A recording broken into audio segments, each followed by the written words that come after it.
Training চলাকালীন ফুলবাড়িতে civic ভলেন্টিয়ারের মৃত্যু, police ক্যাম্পে বিক্ষোভ।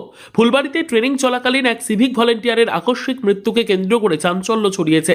মৃত সিভিক ভলেন্টিয়ারের নাম পঙ্কজ বর্মন। তিনি মাথাভাঙা থানায় কর্মরত ছিলেন।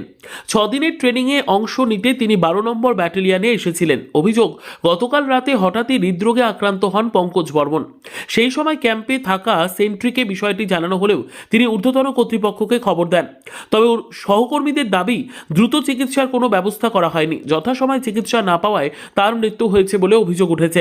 এই ঘটনায় ক্ষোভে ফেটে পড়েছেন ট্রেনিংয়ে আসা অন্যান্য সিভিক ভলেন্টিয়াররা। বর্তমানে পুলিশ ক্যাম্পের ভিতরে বিক্ষোভ চলছে এবং পরিস্থিতি উত্তপ্ত হয়ে রয়েছে।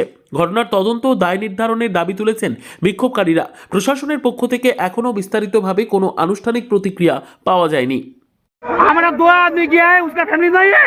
क्या कौन हुआ देख रहा है इधर में? आज क्या हुआ था? आज हुआ हमें का पता नहीं। हम लोग 10 बॉटल में, ये 12 का है। 12 में 2 आदमी गया, हमारा दोस्त लोग गया है, उसका फैमिली नहीं है। बीमार हुआ तो 100 लोग नहीं देखेगा। कौन देख रहे है? क्या हुआ था? आज हुआ क्या है, 12 बॉटल में था मेरा दोस्त, उसका क्या हुआ, ये गुजर गया है। आज वो कौन देगा? आप देगा या हम लोग देखना? उसका क्या कुछ नहीं है। क्या मांग कर रहे हैं आप? हम लोग ये नहीं करेगा, ट्रेनिंग वगैरह कुछ नहीं करेगा। मेडिक्लेम का कुछ नहीं है, कुछ दवाई वगैरह नहीं है, टेस्ट भी नहीं देगा। मेडिक्लेम टीम नहीं है इधर में। हम लोग बोले मेडिकल टीम नहीं है। नहीं है, कुछ नहीं है इधर में, ना 12 ना 10, कुछ नहीं है इधर में। ঘুম থেকে উঠে আমরা যাব পিটির জন্য যাব আমরা। তখন আমরা যাচ্ছিলাম, তখন দেখি হঠাৎ দেখি রুমে চিল্লাচিল্লি হচ্ছে। তো তারপরে সবাই ওখানে যা দেখি যে 10 নম্বর রুমে একটা আমাদের সিভিক ভাই বন্ধু মাথাভাঙা থানার সে পরলোক গমন করেছে। তারপরে আমরা তার জন্য সবাই ছুটে ওখানে আসার পরে এখন দেখি যে সত্যি আর উনি আর বেঁচে নেই। আর এখানে মেডিক্লেমের কোনো টিম নেই, একটা গাড়ি নেই। তারপরে সেই মারা যাওয়ার পরে মিটিং এ আমরা যখন ওখানে জড়সড় হলাম, তারপরে 1.5-2 ঘন্টা পরে গাড়ি আসলো, অ্যাম্বুলেন্স আসলো, যার জন্য এখানে সবাই জমায়েত হয়েছে। আর এত অল্প টাকায় সিভিকরা কিভাবে চলবে, তাদের সংসার চলাবে? মাত্র তারা 10,000 টাকা পায়, শুধু 1,000 টাকা তাদের বাড়িয়েছে। এই যে অর্থ বাজেট হয়েছে এই কয়েকদিন হলো, 5 তারিখে আমাদের জন্য 1,000 টাকা বাজেটে 1,000 টাকা উনি বাড়িয়েছে। তাহলে 1,000 টাকায় আমরা কিভাবে চলবো? ফ্যামিলি কি খাবে, আমরা কি খাবো? 1,000 টাকায় চলা যাবে? মাত্র এখন 10,000 আগে পেতাম, এখন আমরা 1,000 টাকা পাচ্ছি পাই নাই। তবে এপ্রিল কবে থেকে দেবে?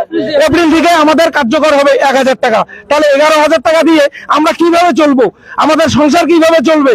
আর বাড়িতে আমাদের মা বাবা আছে, ঘর সংসার আছে, ফেলে ধুয়ে আমরা এখানে আসি ট্রেনিং এ।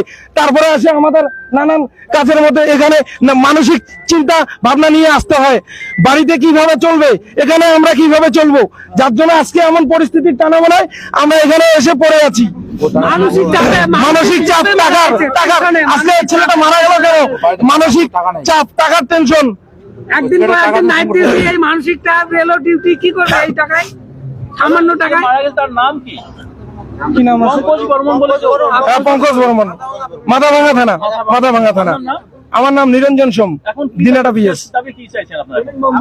আমরা চাচ্ছি উর্ধ্বতন কর্তৃপক্ষ নর্থ বেঙ্গল আইজি সাহেব আসুক, আমাদের সমস্যা জানার পরে ওনার ফ্যামিলি আসে, তারপরে নিয়ে যাবে ডেড বডি। এখন মারাই গেছেন, এখন আর নিয়ে যে কি হবে? আসতে দেন না ওনার ফ্যামিলিকে। নর্থ বেঙ্গল আইজি সাহেব আসুন, আমাদের কথা শুনুন, পরিস্থিতি দেখুন, দেখার পরে নিয়ে যাবে। আপনার নাম দাদা? আমার নাম স্বপন কুমার বর্মন, শীতই পিএস। সবাই একটা জীবন্ত লাশ। আমরা এই 13 বছর থেকে আমাদেরকে নিয়ে সিনেমিনি খেলা হচ্ছে সরকারের। সবাই আমরা এবার মারা যাচ্ছে। ট্রেনিং সেন্টারে আমাদের কোনো মেডিকেল টিম নাই, কোনো একটা অ্যাম্বুলেন্স নাই, শুধু সুবিধা নাই, ভালো খাবার দেওয়া হচ্ছে না। সবাই মাথার চাপে মারা যাইতেছে, প্রেশার বেড়ে যাইতেছে। হ্যাঁ, আর 810 টাকা করে আমাদের খাওয়ার পাবন দেওয়া হচ্ছে। 2 মাস পরে টাকা পাওয়া যাচ্ছে আমাদের। সবাইকে এভাবে মেরে ফেলা হচ্ছে ট্রেনিং সেন্টারে। এক একজনের বয়স 40 বছর করে, 35 বছর করে, 38 বছর করে হয়ে গেছে। এবার মানসিক চাপ মানুষের সবার বাইরে যাইতেছে সিভিকদের। নাম কি দাদা? আমার নাম তাপস শিকদার। আমরা কোতোয়ালি থানা, কুচবিহার ডিস্ট্রিক্ট কোতোয়ালি থানা। অ্যাম্বুলেন্স ওখানে শুনুন, আমরা যখন 2টার সময় মারা যেত তখন ফোন করছে, রিসিভ করে নাই। অ্যাম্বুলেন্স 2 ঘন্টা পর আসছে মারা যাওয়ার। 2টার সময় মারা গেছে রাত্রিবেলা, কোনো ইয়া নাই। আমাদের কেউ বিপি চেক করে না, এভাবে ট্রেনিং পাঠায় দেয়। এখানে এসে সব অর্থনৈতিক দিয়ে পঙ্গু হয়ে গেছে।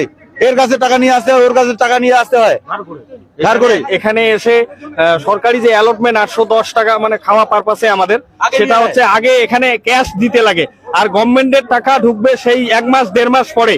হ্যাঁ, আর খাওয়া এখানে নিম্নমানের খাওয়া।